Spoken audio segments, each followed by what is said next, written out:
Welcome to the all-new USMTS review, where we'll be taking a look at all things involved with the United States Modified Touring Series, with a special focus on the 29-race National Championship Series, where all the races pay $4,000 to win and the champion pockets $30,000 at the end of the year. On this week's show, we'll look back at the weekend in Baytown, Texas. A practice session last Wednesday night got things underway. Thursday night, it was a 2,000 to win Casey's Cup qualifier with Terry Phillips taking the advantage from the drop of the green. Series regular Rodney Sanders and Rookie of the Year contender Stormy Scott battled for second for the majority of the race. Cameron, Missouri's Mark Dotson passed Scott earlier on in the feature. He then passed him again to take the third position. Sanders made it interesting at times and finished in the runner-up position. This was Phillips' first win at Royal Purple Raceway. 2010 national champion Jason Hughes earned the Mesilla Valley Transportation Hard Charger Award, advancing from 16th to 5th. Or got to work some kinks out, but it got kind of tight at the end, but I did that myself. But anyway, overall, the car was good. The track got a little rough there with all the rain stuff at the end, but hit the holes right. You was fast. If you didn't, you'd slow way down. But overall, pretty good night. Looked like you got the best of you early on in the race down there and won on one of the restarts, and then you went above it, and you were able to at least avoid that one right there. Yeah, we had them going in. If you get through that good, then you had to avoid the big one coming out. And I was going around. If I hit my rhythm and hit my spots right, it would go around there good. And as the race, they got deeper and deeper, and it's harder to do that, but managed to hang on. Little smoke coming out of the back, anything? Did you no, it's well, we have our vent system out of our motor into our header. We put an extra quart of oil just to be safe, and it's blowing it out now. It's no big deal. Got to feel good going into the two 4,000 win races. Yeah, feel good. New car, win right off the bat. This last old car did that, so it was a good one. So maybe this thing will keep it up. Looking forward to it. With the new Bloomquist late models, how'd you find the time to get these cars ready? I had this car almost finished before I got the late models, and you know, just to get ready for it. I got the late models ready, and then we had a little bit to finish this one up. And other than that, it was pretty well ready, and then got the old car ready. So and then we got to sit down here for a week or so, and we've got the truck ready, the car ready. So I played one time, and I did take Todd Staley's money and a few other guys, so and it wasn't pretty, but they was uglier than I was. Friday, Hughes took care of business and early in the night won his heat race. The redraw worked out well too, as he fired off from the outside pole to lead all 40 laps in securing the first ever National Championship Series victory. Ryan Gustin, powered by Stormy Scott on a restart, to claim second place, with Stormy finishing up third. For Jason Hughes, that was his 6th win at Royal Purple Raceway, his 105th career win with the USMTS, and he's the all-time winner at the Baytown Oval.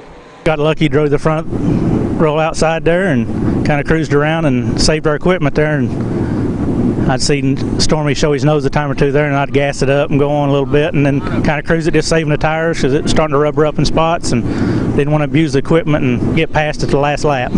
Totally a different racetrack than a night ago. Discuss the differences and how you had to attack it.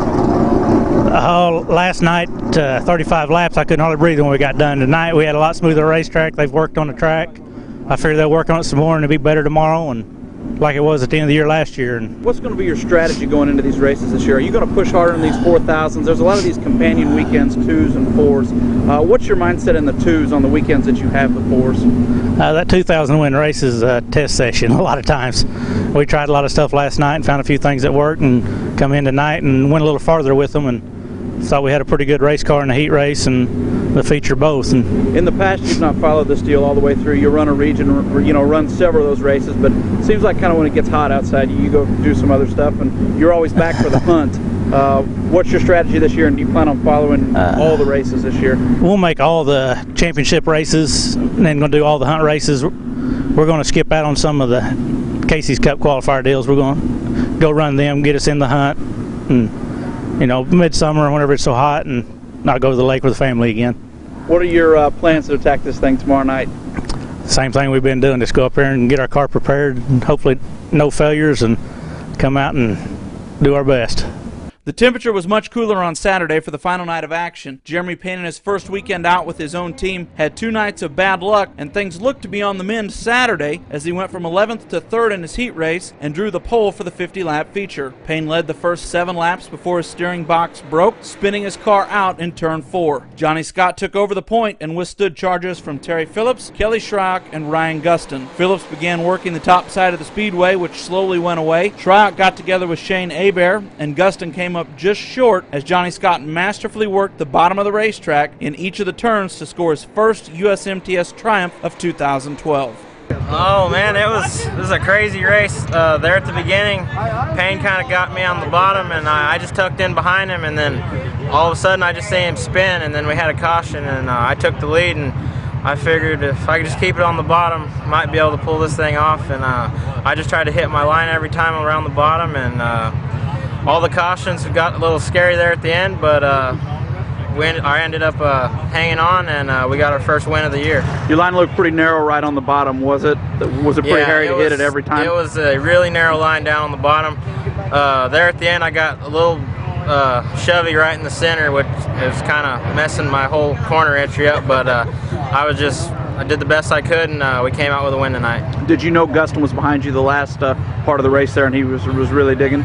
Yes, I heard him. I heard on the radio, Gustin, choose your line. I figured I saw him right there, so I knew if I would have made a mistake, he'd have been right there. So, but I ended up holding on to it. You know, a lot of guys during the yellows were looking for different spots and seeing how their car felt under the yellow flag up in the tops of the turns. You never wavered. Was it ever a consideration if you had to? Were you worried about getting passed on the outside at all? There at times I saw Kelly run up on me on the outside a couple times, but I knew my car wasn't as good out there, so I just kept it on the bottom and just hope for the best.